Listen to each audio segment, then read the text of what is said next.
The rain in Milano usually felt like a soft kiss on Elena's skin, a gentle reminder of the city's romantic heart. But today, as she stood before the imposing, wrought-iron gates of the Bianchi estate, each droplet felt like a needle, piercing through her thin dress and into her very soul.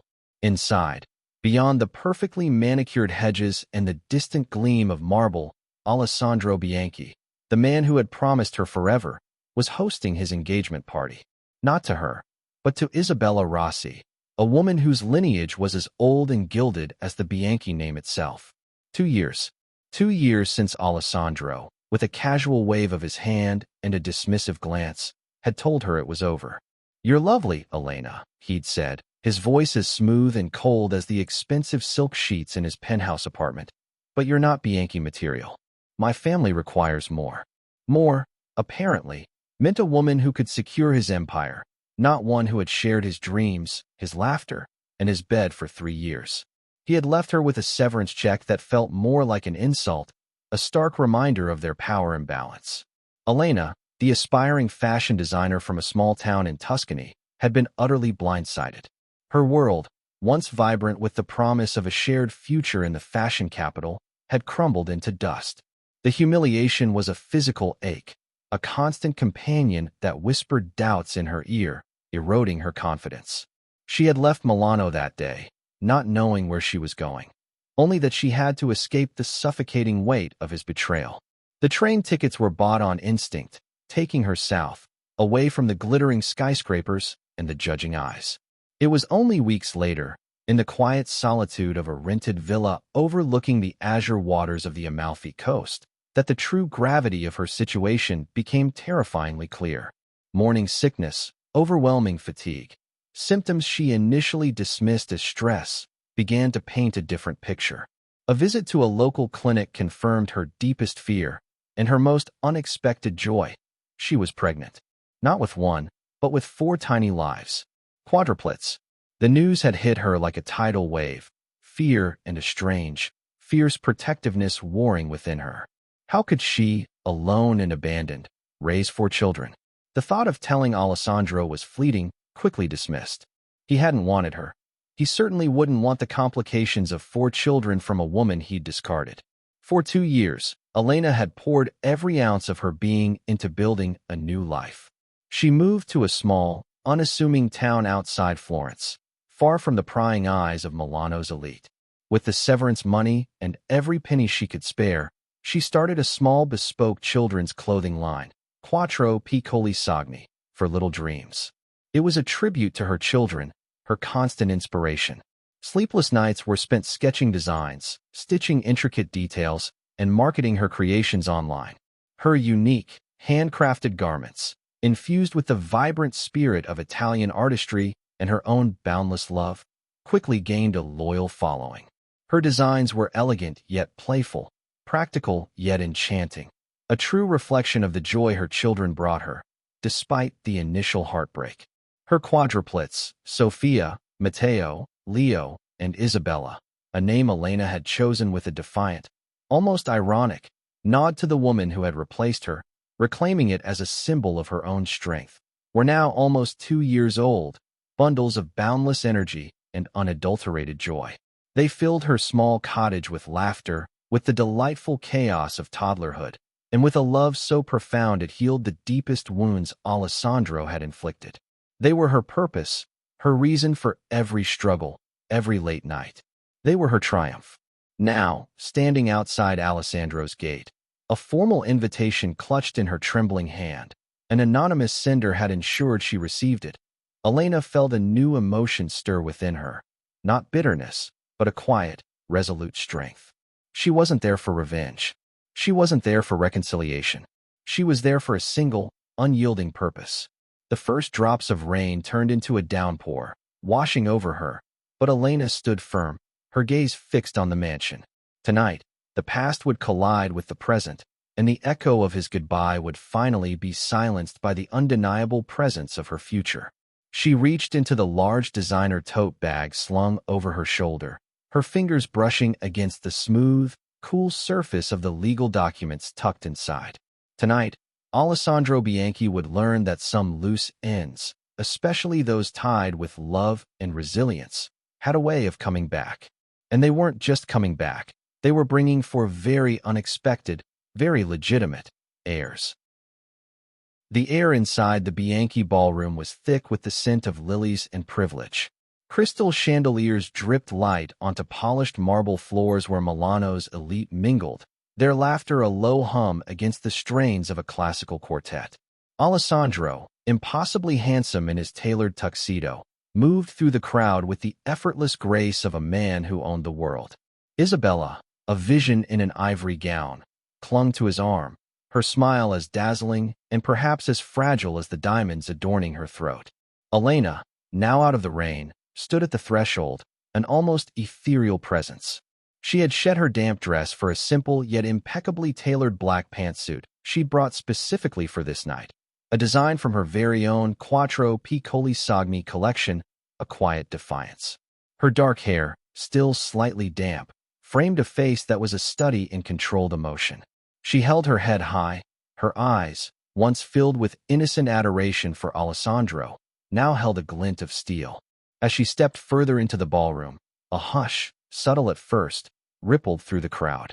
Murmurs began, like the whisper of a breeze through autumn leaves. Who is that? Isn't that Elena Ricci? The name, once a forgotten footnote in Alessandro's past, was suddenly on everyone's lips. Alessandro, mid-laughter with a prominent senator, felt a prickle of unease. He turned, his smile faltering as his gaze landed on her. For a split second, recognition warred with disbelief, then a flicker of annoyance. He excused himself, his usual composure cracking just a fraction. Before he could reach her, the grand doors at the far end of the ballroom swung open again, revealing Elena's most exquisite and disruptive companions. A young woman, Sophia, Elena's trusted assistant from Florence, expertly maneuvered a specially designed quad stroller into the room. Nestled within, wide-eyed and silently taking in the glittering spectacle, were Sophia, Matteo, Leo, and Isabella. They were dressed in matching, miniature suits and dresses, also from Elena's line, their small faces a breathtakingly perfect blend of Elena's expressive features and Alessandro's distinctive eyes. For tiny, undeniable replicas of the man standing frozen in the middle of his engagement party. The whispers intensified, transforming into gasps. The classical music faltered, then died out completely. All eyes were on the four small children, then on Elena, and finally on Alessandro, whose face had gone from confident amusement to a mask of stark, utter shock. He stared at the quadruplets, then back at Elena, then at the children again, as if trying to reconcile a sudden, impossible equation. Isabella Rossi, beside him, followed his gaze, her own perfectly composed facade crumbling into a bewildered frown. Elena walked purposefully towards Alessandro, the silence in the room so profound she could hear the rustle of her own trousers. When she reached him, she didn't raise her voice, but her words, delivered with chilling clarity, resonated throughout the stunned ballroom. "Alessandro," she began, her voice steady, "I apologize for interrupting your celebration, but it seems some introductions are long overdue." She gestured to the children. "These are Sophia, Matteo, Leo, and Isabella. Your children." A collective gasp swept through the room. Alessandro's jaw dropped, his eyes darting between Elena and the four small faces staring back at him with an innocent curiosity. He stammered, My children? What is the meaning of this, Elena?" His voice was a choked whisper, laced with a mix of anger and sheer bewilderment. "The meaning, Alessandro," Elena replied, her gaze unwavering, "is that you left me 2 years ago, pregnant with quadruplets. Children you refused to acknowledge, simply because their mother wasn't Bianchi materialed." Her voice carried a quiet strength, a stark contrast to the chaotic emotions swirling around them. She then produced a document from her clutch, a paternity test report, along with birth certificates, all impeccably notarized. "I believe these will clarify any lingering doubts." She handed them to him, her hand steady, even as his trembled. As Alessandro stared at the documents, Isabella Rossi, pale and furious, stepped forward. "Alessandro, what is this madness?" she demanded, her voice rising. Elena turned to Isabella, a faint, almost imperceptible curve to her lips. No madness, Isabella. Just the truth. A truth that, for 2 years, Alessandro has conveniently ignored. A lawyer, a stern woman Elena had hired specifically for this evening, emerged from the crowd, her presence signaling the shift from personal drama to legal confrontation. Mr. Bianchi, the lawyer stated, her voice cutting through the tension, my client, Ms. Elena Ricci, is here to ensure that her children receive the recognition and support they are legally entitled to. She has exhausted all attempts at private communication, leaving us no choice but this public disclosure. The ballroom erupted. Photographers, alerted by an anonymous tip Elena had arranged, surged forward, flashbulbs popping like fireworks. Alessandro, trapped between the undeniable proof, the furious glares of his family, and the flashing cameras, finally found his voice, though it was laced with disbelief and a rising fury. This is blackmail, Elena. A scheme. I'll sue you. I'll sue you for defamation, for emotional distress, for everything you have. His face was contorted, his carefully constructed world shattering before his eyes. Elena met his furious gaze, her own expression calm and resolute. You can sue all you like, Alessandro, she said, her voice now barely above a whisper, yet resonating with an undeniable power. But you can't sue away the truth. And you certainly can't sue away these four beautiful children who deserve a father, whether you like it or not.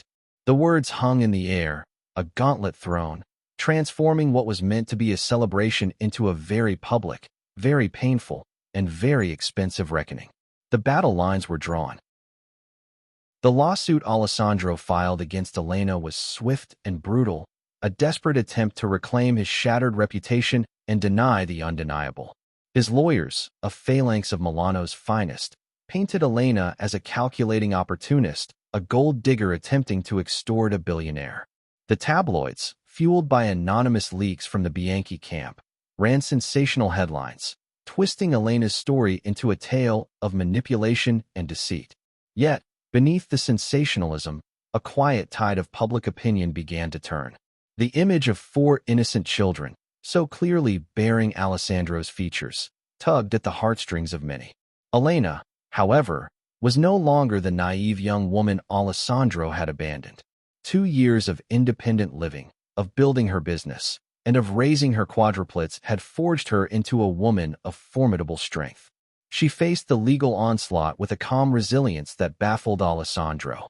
Her lawyer, a shrewd and ethical woman named Sofia Moretti, systematically dismantled the Bianchi defense.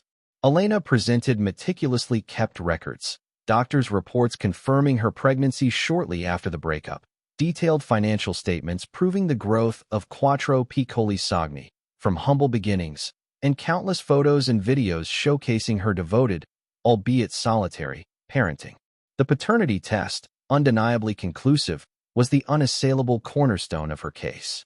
The trial became a public spectacle, drawing national attention. Elena's testimony was quiet, dignified, and heartbreakingly honest. She spoke not of bitterness, but of the overwhelming fear and then the profound joy of motherhood. She described the sleepless nights, the struggle to provide, and the immense love she felt for her children, who were her sole motivation. I never asked Alessandro for a cent until now, she stated, her voice clear in the hushed courtroom. Because for 2 years, my children and I managed just fine without him. But they deserve to know their father, and they deserve the support that is legally theirs. Alessandro, on the other hand, appeared increasingly agitated and defensive under cross-examination. His attempts to discredit Elena often backfired, making him seem callous and arrogant. He struggled to explain why he'd never inquired about Elena after their breakup, why he'd ignored her few attempts at contact regarding the children before the engagement party. His carefully constructed image began to crumble under the weight of his own omissions and evasions. The turning point came when the children themselves, accompanied by a child psychologist, were presented as evidence, though kept from the direct glare of the courtroom. The psychologist testified to their well-being and the profound bond they shared with Elena. A collective sigh went through the courtroom when a video was played, showing the quadruplets laughing and playing in Elena's modest Florentine garden, their joy palpable, their striking resemblance to Alessandro undeniable. It was a stark contrast to the sterile, opulent world Alessandro represented. The judge, a woman known for her meticulousness and fairness, ultimately ruled in Elena's favor. The verdict was a resounding triumph for Elena and a devastating blow to Alessandro. He was ordered to pay substantial child support, retroactive for 2 years, and to establish a trust for the quadruplets' future education and well-being. Furthermore, the court mandated a structured visitation schedule, emphasizing the children's right to a relationship with their father, regardless of his past actions. The judge, in her concluding remarks, admonished Alessandro for his callous disregard for his paternal responsibilities, stating that a child's worth is not dictated by their parents' social standing. The legal battle was over, but the emotional scars lingered. Elena emerged from the courthouse, not with a triumphant grin, but with a quiet sense of relief and a renewed determination. The media frenzy continued for weeks, but the narrative had shifted dramatically. Elena was no longer seen as a scorned woman or an opportunist, but as a resilient mother who fought for her children. Quadruplets exploded in popularity, orders flooding in from around the world. Her designs, imbued with the story of her strength, resonated deeply with women everywhere. Alessandro, his engagement to Isabella quietly called off amidst the scandal, retreated from public life, his once impenetrable facade shattered. The very family he had sought to appease now viewed him with a mixture of disappointment and resentment. Years later, Elena stood in her thriving atelier in Florence, overseeing a bustling team of designers and seamstresses. Quadruplets had grown into a globally recognized brand, celebrated not just for its exquisite craftsmanship, but for the empowering story behind it. Sofia, Matteo, Leo, and Isabella, now bright, spirited children, occasionally visited Alessandro under supervised arrangements. The relationship was strained, a fragile bridge built on court orders, but it was a bridge nonetheless. Elena had made sure of it, not for Alessandro, but for her children, who deserved every chance at a complete family, even if it was unconventional. Elena often looked at her children, their laughter echoing through the atelier, and felt a profound sense of peace. The abandonment had been a crucible, burning away the illusions of her past and refining her into the strong, independent woman she was today. She had found purpose, not in the arms of a billionaire, but in the fierce, unyielding love for her children and in the quiet triumph of building her own destiny. The suit, the public humiliation, the initial heartbreak, all had been necessary steps on her journey to self-discovery and true fulfillment. She was no longer just Elena, the woman abandoned by a billionaire. She was Elena Ricci, the force behind Quadruplets, and more importantly, the devoted mother of 4 remarkable children, whose lives were a testament to her unwavering strength. If you liked it, subscribe to the channel and enjoy these other amazing stories.